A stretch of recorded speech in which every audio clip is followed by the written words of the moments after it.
Assalamualaikum and welcome back to my channel. So guys, in today's video we will learn that how we can install WordPress for free on a free hosting. So in today's video we will learn that how we can do it, and yes, it's totally free. So let's begin. First of all, here you will open your InfinityFree.com website. Then from here you will click register, and here you will add your email address, password and confirmed password, or you can simply sign up with Google or with GitHub. I will sign up with Google, and in the meantime you should also. So after the choosing account of the Google, you will be redirected to this page. From here you will choose free plan. If you want to choose paid, so you can also choose paid, or you can choose paid from any other hosting like Hostinger or cPanel etc. Or if you want to choose from Infinity Free, it's your choice.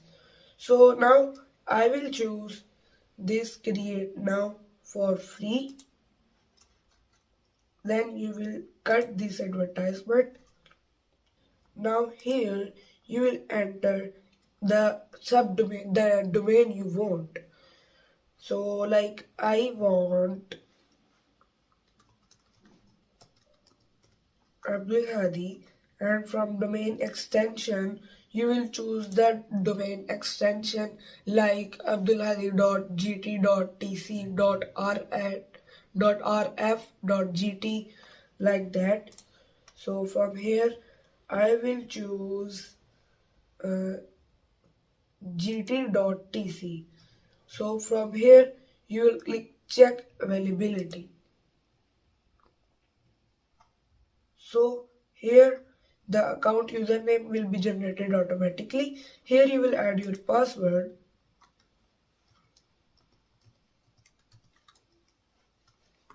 Then here from email consent you will click I approve, or if it is showing any error in the domain availability, so you should change that domain extension or the domain.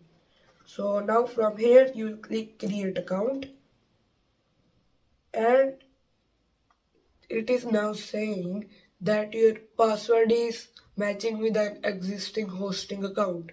It may be also happened with you, so you will simply change it. And here the account is being generating. It will take a few minutes to generate the account. So here our account is being generated. So the WordPress is not installed yet on this website. We will install it in next video inshallah. And it's enough for today. Thanks for watching.